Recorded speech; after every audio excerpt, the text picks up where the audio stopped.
بهترین صرافی برای ما ایرانیا کدومه و برای انتخاب یک صرافی مناسب چه معیارهایی رو باید داشته باشیم؟ سلام دوستان، من علیرضا رزمجو هستم و اینجا چنل رمز علیه. خیلی خوش اومدید به چنل خودتون و قراره توی این ویدیو بفهمیم که بهترین صرافی که ما ایرانیا میتونیم باهاش کار کنیم کدوم صرافی هستش و برای انتخاب یک صرافی خوب چه معیارهایی رو ما باید قرار بدیم. خب دوستان، برای انتخاب صرافی خوب یک سری معیارهای اصلی وجود داره که توی این ویدیو قرار راجع به اونها صحبت کنیم و بیایم با هم بررسی کنیم که برای مایی که توی ایران هستیم و با شرایط تحریم درگیر هستیم کدوم صرافی‌ها بهترن و با کدوم صرافی‌ها میتونیم کار کنیم. خوشحال میشم اگه این ویدیو رو لایک کنی و یه قلب قرمزم برام کامنت بذاری. اول از همه این نکته رو بگم، صرافی‌های ایرانی به هیچ وجه امن نیستن. یعنی من خودم به شخصه ترجیح میدم به هیچ وجه پولمو توی صرافی ایرانی نگهداری نکنم، چون سابقه خوبی ندارن و من توی 5-6 سالی که دارم کار میکنم خیلی اتفاقات مختلفی ازشون دیدم و اتفاقات مختلفی رخ داده. پس اول از همه اینو بدونید که صرافی‌های ایرانی به هیچ وجه مناسب نیستن. چرا؟ چون صرافی ایرانی زیاد بودن، مثلا کریپتولند هزاران میلیارد پول مردم رو خورد بالا کشید رفت و چون ایران هم یک کشور تحریمه، ما مردم ایران اگه یه نفر از داخل پولمون رو بخوره و بره اونورا، بره کانادا جایی، دستمون به هیچ جا بند نیست. ولی صرافی خارجی حداقلش اینه که میدونی طرفشون بالاخره یه تعداد یوزر از کل دنیا داره، اونور مثلا توی اروپا یا آمریکا بخواد پول کسی رو بخوره، پلیس بین الملل یقه‌شو میگیره، پس از این مورد میترسه. به خاطر همینم که شده نمیاد پول مردم رو بخوره.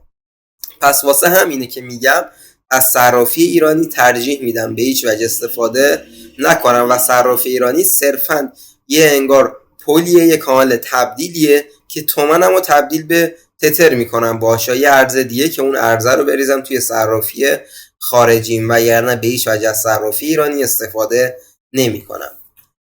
خب حالا میخوایم بیایم ببینیم بین صرافی خارجی کدوما مناسب هستن که بخوایم باهاشون کار کنیم و کدوما هستن که به ما ایرانی‌ها خدمات میدن. خب برای این کار میام وارد سایت کوین مارکت کپ میشم، coinmarketcap.com. از قسمت اکسچنج روی اکسچنج بزنم، لیست صرافی ها رو اینجا برام میاره از این قسمت که چه صرافی هایی وجود دارن و صرافی ها به چه صورت هستن.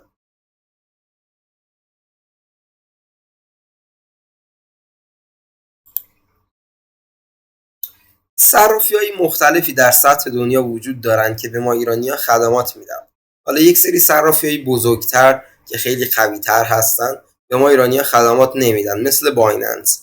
ولی صرافی‌های کوچیک‌تری هم هستن که به ما ایرانی‌ها خدمات میدادن، مثل بینگیکس، ولی خب بعد از یه تایمی خدماتشون رو قطع کردن و احراز هویت توشون اجباری شد.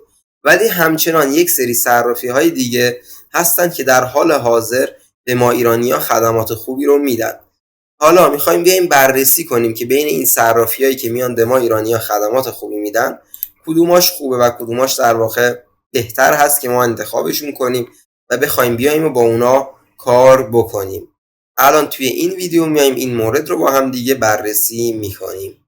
خب اینجا توی در واقع سایت کوین مارکت کپ لیست صرافی‌های مختلف رو آوردم و به همراه رتبهشون اونا رو داره نشون میده، مثل صرافی‌های قوی مثل بایننس، بای بیت، کوین بیس و اوکیکس، مکسی، کوکوین و خیلی از صرافی‌های مشهور دیگه هم اینجا هستن توی این لیست، مثل بینگیکس، کراکن. و از بین این صرافی‌ها یک سریاش هستن که توی ایران خیلی بولترن و بیشتر در واقع تبلیغشون میشه. چرا؟ چون اونا با ایرانی‌ها در حال حاضر مشکلی ندارن و کار میکنن با ایرانی‌ها. حالا تو این لیست صرافی‌هایی که با ایرانی‌ها کار میکنن کدوماش هستن که صرافی قوی هستن؟ مثل صرافی البنک، ایکستی دیگه، حالا صرافی توبیت هست که با ایرانی‌ها کار میکنه و مشکلی نداره، صرافی KCX هستش، این صرافی ACEX و صرافی اوربیت هست. اینا با ایرانی‌ها کار میکنن در حال حاضر و مشکلی ندارن. و صرافی کوینکس هم من خودم دارم، اکانتشو موردی نداره. ولی خب حالا بین اینها ما باید کدوم رو انتخاب کنیم به عنوان اکانت اصلیمون توی یه صرافی و با کدوم کار کنیم. آیا کدوم یکی از اینها میتونه برای ما بهتر باشه و نتیجه بهتری بده و پول ما داخلش امن‌تر باشه و سیفتر باشه و امنیت بیشتری داشته باشه دیگه پولمون. برای یه صرافی مناسب 2 تا فاکتور اصلی داریم. حالا فاکتورهای مختلفی هستن که میشه بررسی کرد، ولی من فاکتورهای اصلی رو 2 مورد میدونم. 2 تا فاکتور خیلی مهم و اصلی داریم که باید حتما به اونا توجه خیلی ویژه‌ای بکنیم. برای یه صرافی 2 تا چیز خیلی مهمه. یکی حجم نقدینگیشه که باید حجم نقدینگی بالایی داشته باشه. حجم نقدینگی. یه دونه هم چیه؟ خدمت مناسب. یه صرافی خوب باید خدمت مناسبی داشته باشه. خدمتش هر چقدر بالاتر باشه بهتره. پس مورد بعد شد خدمت. حالا بین این صرافیایی که دا ایرانیا کار میکنن، حجم نقدینگی یا همون در واقع پول در گردش توی 24 ساعت گذشتهشون، تریدینگ والیومشون رو اینجا مینویسه. الان برای البنک چقدره؟ 2 میلیارد و 906 میلیون دلار برای 24 ساعت گذشتهش. برای ایکس تی 1 میلیارد و 773. پس تا اینجا البنک شد 2900، ایکس تی 1 و 773. پایین تر میایم صرافی توبیت رو داریم دوباره 2226. دوباره پایین تر KCX 2527. دوباره اینجا اوربیت رو داریم 1576 و بیتیونیکس هم هست 1 میلیارد و 331. این صرافی هم با ایرانیا کار میکنه و مشکلی نداره. خب این از این بحث حجم نقدینگیشون که تا اینجا البنک به نظرم رتبه 1 داشت. 2900 البنک اوله. پس البنک با 2900 اول. من البنک رو یه دونه ال میذارم اوله. بعد از البنک KCX فکر کنم 2527. یه دونه K میذارم یعنی KCX. خب بعد از KCX بیایم ببینیم دیگه کدوما بود. اینجا اینا که هیچی. صرافی بیتیونیکس هم حجم نقدینگیش پایینه. توبیت چقدر؟ توبیت 226. ایکس تی چند بود؟ ایکس تی 1 و 773. یعنی توبیت هم از نظر حجم نقدینگی رتبه 3 رو میگیره. پس یه دونه تی هم میذارم برای صرافی توبیت. و ایکس تی فکر کنم رتبهش میشه 4 بین اونهایی که حالا با ایرانیا کار میکنن. اوربیت حجم کمتری داره. ایکس تی از نظر حجم نقدینگی میشه رتبه 4، 1 میلیارد و 773. پس اینم از صرافی ایکس تی. پس این البنک شد از نظر حجم نقدینگی رتبه اول، KCX رتبه دوم، توبیت رتبه سوم و ایکس تی رتبه 4. حالا یه بحث خیلی مهمی که هست چیه؟ بحث خدمته. طبیعتا هر چقدر یه صرافی خدمتش بیشتر باشه، اعتماد سازی بیشتری تونسته بکنه، با نهادهای قوی‌تری تونسته همکاری کنه، مخاطبین بیشتری تونسته جذب کنه و برای اینکه ما باش بخوایم کار کنیم سیفتر. الان ما حالا صرافی‌های زیادی داریم که هم حجم نقدینگی از اینا بالاتر داشته باشن، هم خدمتشون از اینا بالاتر باشه، ولی الان داریم اونهایی رو بررسی میکنیم که با ما ایرانی‌ها هیچ مشکلی ندارن و به ما خدمات میدن. پس به خاطر همین که حالا اومدیم سراغ این صرافی‌ها. خب پس گفتیم فاکتور مهم بعدی ما فاکتوریه به نام خدمت که بیایم دونه دونه حالا از بین این چارتای اصلی که به ایرانی خدمات میدن خدمتشون رو بررسی کنیم. از نظر حجم فکر کنم بیتیونیکس هم باید حجم خوبی داشته باشه. البته نه اونم حجمش خیلی بالا نیست. همین چارتا رو پس میایم بررسی میکنیم. خب اول از همه با کدوم شروع میکنیم؟ با صرافی ایکس تی بیایم خدمتش رو بررسی کنیم. خدمتش به چه صورت هستش. من میام توی گوگل سرچ میکنم خدمت صرافی ایکس تی. خب برام میاره. یه صرافی ایکس تی از سال 2018 فعالیت خودش رو شروع کرده. خب از سال 2018 تا الان میشه چند سال؟ 2 سال اینجا و 5 سال هم اونجا میشه 7 سال. پس صرافی ایکس تی 7 سال خدمت داره. صرافی بعد صرافی تو بیت هستش. میام می‌نویسم خدمت صرافی تو بیت.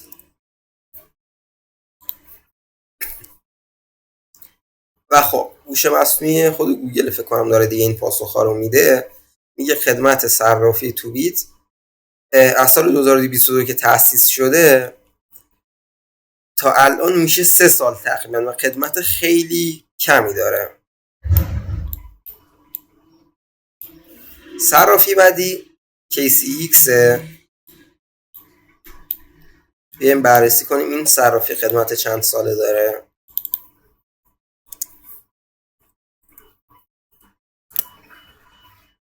KCEX خب میگه سال 2021 تأسیس شده و فعالیتش رو آغاز کرده و میشه 4 سال تقریبا. پس اینم میشه 4.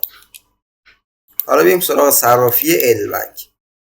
صرافی البنک من تقریبا خودم 5 سالی هست توش اکانت دارم و از قدیم داشتم اکانت این صرافی و بعد سال تأسیسش 2015 هستش و تقریبا میشه گفت 10 سال خدمت داره و این صرافیه که خدمت بیشتری به نسبت بقیه صرافیایی که تا اینجا با هم بررسیشون کردیم داره و خدمت 10 ساله داره صرافی البنک. پس تا اینجا بخوایم حالا امتیاز بدیم، رتبه 1 ما میشه صرافی البنک. چرا؟ چون هم از نظر حجم نقدینگی رتبه 1 رو داره و هم از نظر خدمت. پس 2 تا امتیاز اصلی رو اینجا داره. پس رتبه اول ما تو این صرافی‌ها میشه صرافی البنک. صرافی بعدی به نظر من بخوایم انتخاب کنیم، صرافی KCX از نظر حجم نقدینگی رتبه 2 رو داشت ولی از نظر در واقع خدمت رتبه 3 رو داره. ولی در مجموع من میام رتبه 2 رو بین صرافی‌ها بهش میدم. حالا میگم چرا. رتبه بعدی رو به نظرم XT میگیره چون خدمت خیلی بالاتری داره به نسبت تو بیت خدمتش کمه ولی حجمش هم باز کمتره چون حجمش هم رتبه 3. من XT رو بهش رتبه 3 رو میدم و صرافی تو بیت هم رتبه 4 رو میدم که بخوایم باهاش کار کنیم. حالا پس شد البنک چون هم نقدینگی بالایی داشت و هم خدمتش خیلی بالا بود رتبه 1 رو گرفت. KCX نقدینگیش قوی بود ولی خدمتش 4 سال بود، یعنی از نظر خدمت از XT کمتر بود ولی چون نقدینگی قوی تری به نسبت XT داشت، XT نقدینگیش خیلی پایین تر بود به نسبت KCX، رتبه 2 رو بهش دادم و XT به خاطر الله خدمت بالاش به تو بیت ترجیحش دادم و رتبه 3 رو دادم بهش و تو بیت هم رتبه 4 رو دادم.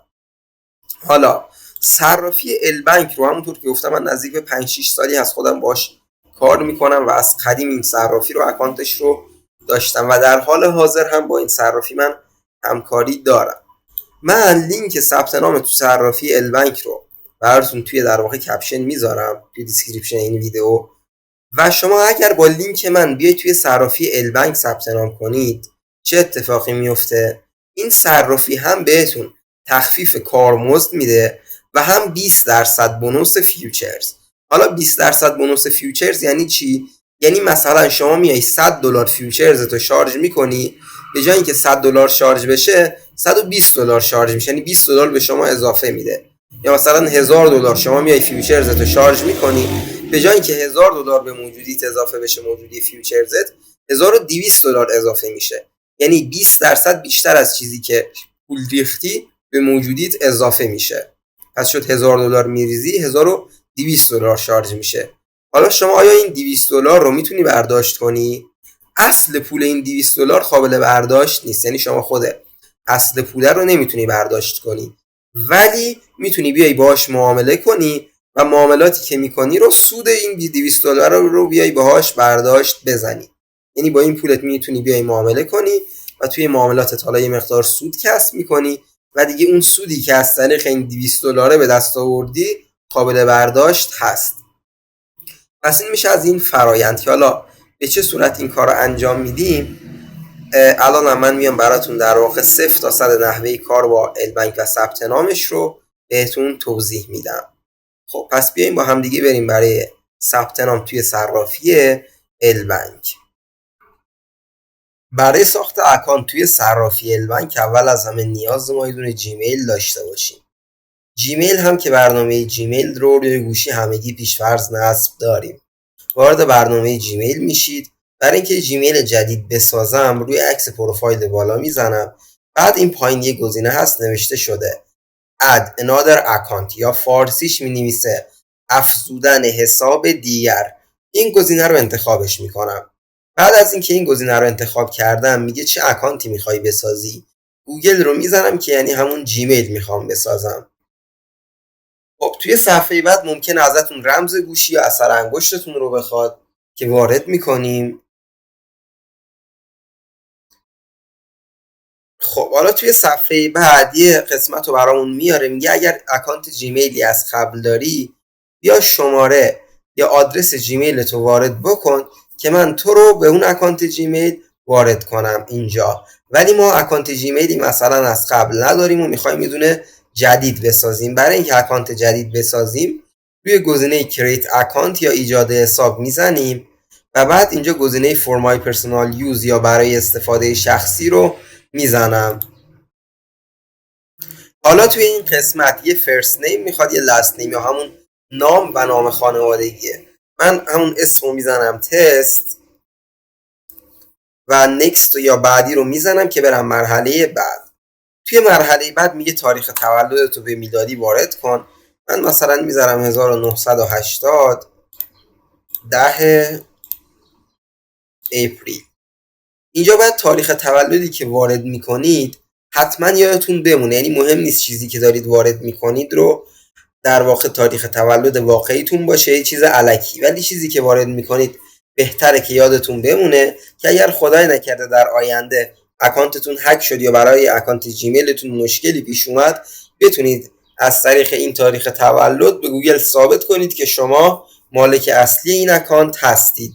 حالا از بخش جندر یا جنسیت هم جنسیتمون رو مشخص میکنیم که فیمیل یعنی همون مؤنث یا خانم و میل هم یعنی مذکر یا آقا و انتخاب میکنم میل رو و گزینه نکست یا بعدی رو میزنم که برم مرحله بعد. تو قسمت یوزرنیم میگه بیا برای اکانت جیمیلت یک آدرس بذار. در رابطه با آدرس سری نکاتی وجود داره. اول از همین آدرسی که میذاریم باید کسی تا حالا اونو نذاشته باشه. بعد باید تمام حروفی که میذاریم به هم بچسبن. یعنی نباید فاصله بذاریم بین حروف. مثلا من نمیتونم بنویسم علی فاصله رمزعلی یوتیوب مثلا. ببینید اینو قبول نمیکنه چون فاصله هست بین این حروف. پس باید اینجا چسبیده باشن به هم دیگه. مثلا میذارم رمزعلی تست LB. پس الان آدرس جیمیلی که میخوام بذارم شد رمزعلی تست LB. بعد نکست رو میزنم که بره مرحله بعد. حالا مرحله بعد میگه بیا برای جیمیلت یه پسورد بذار که یه پسورد قوی باید شامل حروف بزرگ و کوچیک انگلیسی باشه، شامل عدد باشه و شامل علامت. که من دیگه میام اینجا مثلا این A بزرگ میذارم L و I کوچیک و 3 تا 1 میذارم و 2 تا مربع و دیگه هم عدد دارم هم علامت دارم و هم حروف بزرگ و کوچیک انگلیسی و بعد نکست رو میزنم که برم به مرحله بعد. حالا اینجا دیگه نکست رو دوباره میزنم یه گزینه بعدی رو و تو این صفحه میام پایین و آیگری یا موافقم رو میزنم و اینجوری به همین راحتی تونستم یه اکانت جیمیل جدید برای خودم بسازم. خب این بود از فرایند ساخت اکانت جیمیل که ما برای اینکه بتونیم توی صرافی در واقع ثبت نام کنیم نیاز بود که این فرایند رو بیاییم و انجامش بدیم. حالا مرحله بعد از اینکه دیگه مراحل ساخت جیمیلمون تکمیل شد نیازه بیایم چیکار کنیم؟ برنامه البنک رو از گوگل پلی یا اپ استور دانلود کنید و نصبش کنید. بعد کافیه بیاید توی گوگل پلی. خب توی گوگل پلی که اومدید اینجا سرچ میکنید البنک. اسم در واقع صرافی رو که سرچ کنید میاره براتون. حتی اگر بخواید میتونید حتی از نسخه وبش هم استفاده بکنید. یعنی اگر دوست داشته باشید از نسخه وب صرافی استفاده کنید میایید اینجا توی گوگل سرچ میکنید البنک. اینجا سایت البنک رو براتون میاره، میتونید وارد سایتش بشید و از طریق نسخه وبسایتش کار کنید. نسخه وبسایتش هم مشابه در واقع همون اپلیکیشنه و تفاوت زیادی نداره و همه اون آپشنایی که ما میخوایم رو اینجا برای ما داره توی اینجا. خب پس ما دیگه بیایم برنامه البنک رو دانلود کنیم، یا اینکه از نسخه وبم که خواستید استفاده کنید نیاز به برنامه ای نداره. خب میام تو قسمت سرچ و اینجا سرچ میکنم البنک.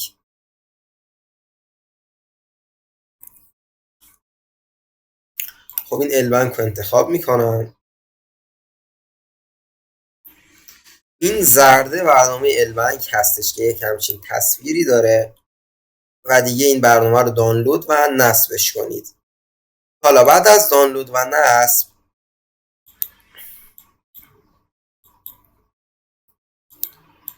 بعد از اینکه برنامه رو دانلود و نصبش کردیم میایم وارد برنامه البنک میشیم توی حالا گوشیمون. خب وارد برنامه شدم. اینجا الان برنامه از من اثر انگشتمو میخواد که اکانتی که توش دارم و برام بالا بیاره. حالا من کنسل رو میزنم و مثلا ما میخوایم یه دونه اکانت جدید توی البنک بسازیم. روی عکس پروفایل میزنم، این گزینه این بالا رو اینجا میزنم کنار لاگین و اینجا اکانت های دیگه که من توی برنامه دارم رو برام آورده، ولی من اینجا گزینه از اکانت رو میزنم که اکانت جدید اضافه کنم. ولی شما وارد برنامه که میشید پیش‌فرض توی اون قسمت لاگین همین صفحه براتون میاد که توی این قسمت برای ساخت اکانت 3 تا چیز از ما میخواد. یه دونه یه آدرس ایمیل میخواد، یه دونه یه پسورد برای اکانتمون باید بسازیم و بذاریم، یه دونه هم اینجا نوشته شده اینویشن کد یا کد دعوتی، همچین چیزیه.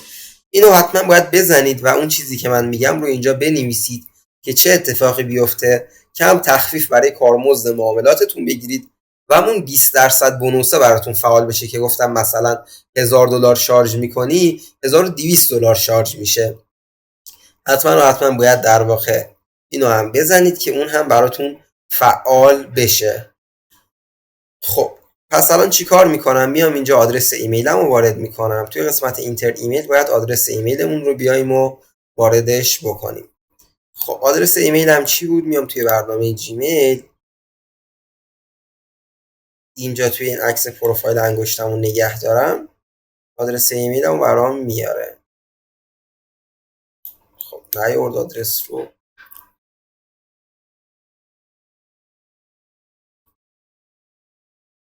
آها الان لود کرد. رمز علی تست LV بود آدرس ایمیلم. انگشتم روش نگه داشتم، آدرس ایمیلمو آورد. رمز علی تست LV. میام اینجا برای آدرس ایمیل می‌نویسم چی؟ رمز علی تست LV. حالا ادامهش هم که بود @gmail.com. این خودش هم آورد برام. پس آدرس ایمیل هم شد رمز علی تست LV @gmail.com. حالا یه قسمت لاگین پسورد مونده و اینویشن کد. اینویشن کد که اینجا حتما باید بنویسید رزمجو RAZMJUO. رزمجو رو که بنویسید اون تخفیف کارمزد و 20% بونوس فیوچرز براتون فعال میشه که دیگه $1000 شارژ کنی میشه $1200. 10,000 تا شارژ کنی $12,000 برات شارژ میشه. هر چقدر شارژ کنی 20% بونوس بهتون میده صرافی البنک.